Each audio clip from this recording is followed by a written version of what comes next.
So your long-term winnings in poker are not determined by those 200, 300 games of sun running.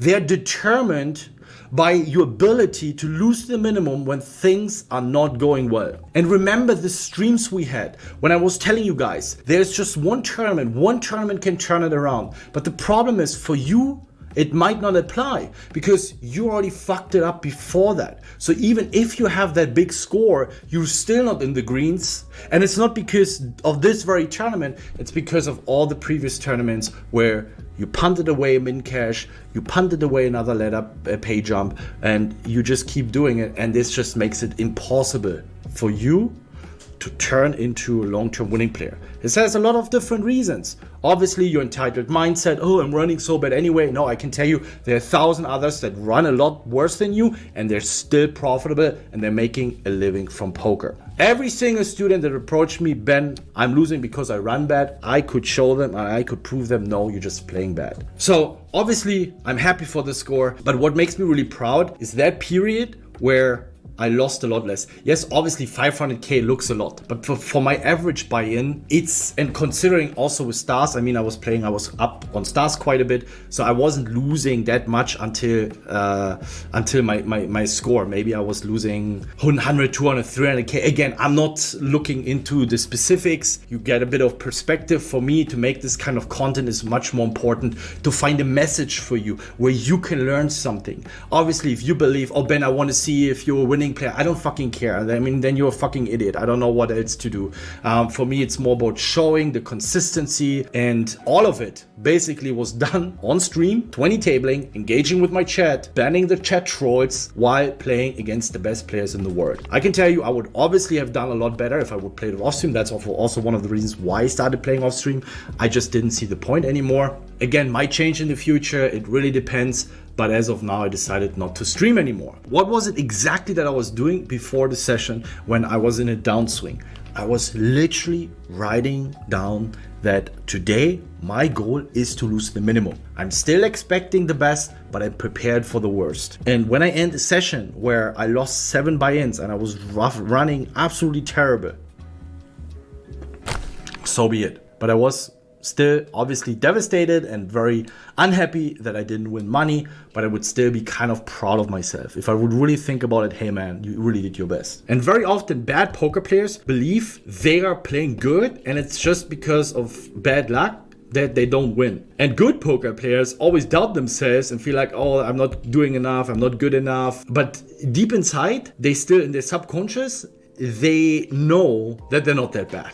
And that gives them the drive to keep working and to be somewhat of a good person and also to cheer for others. Obviously not everyone, I'm just generalizing here with those two groups. The bad poker players, deep inside, they know they're bad.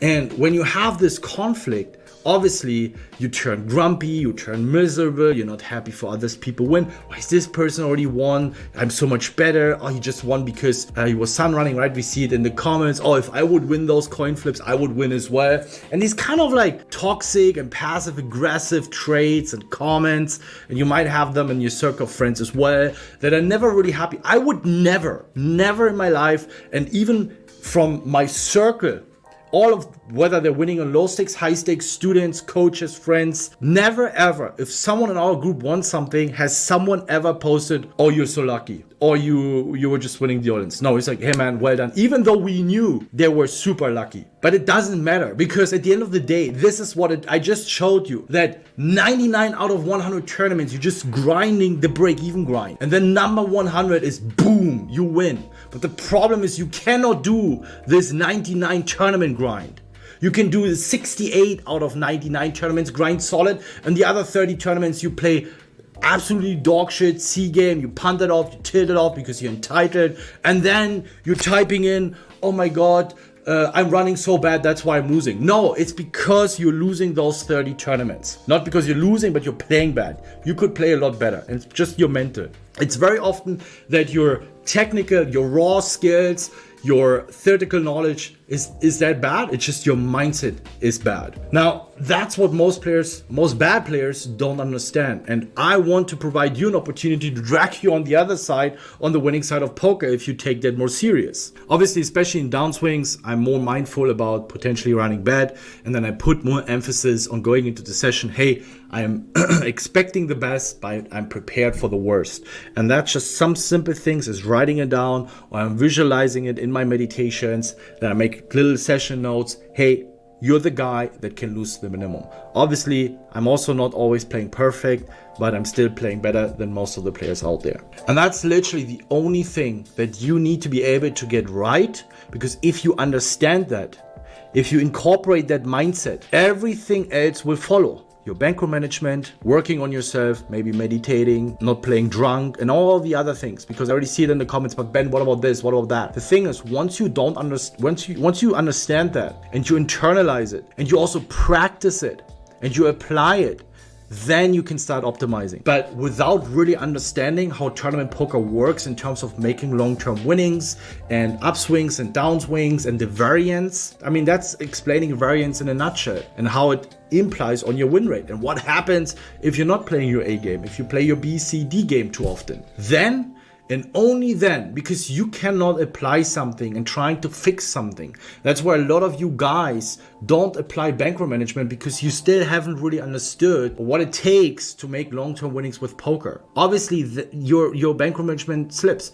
There might still be other reasons. If you have a gambling addiction, you should seek professional help anyway. And that's exactly what you're signing up for. This boring grind, those 68 out of 400 tournaments, min cashing, and then you have a couple of deep runs that help you to be break even, and then somewhere in the mix is this one tournament.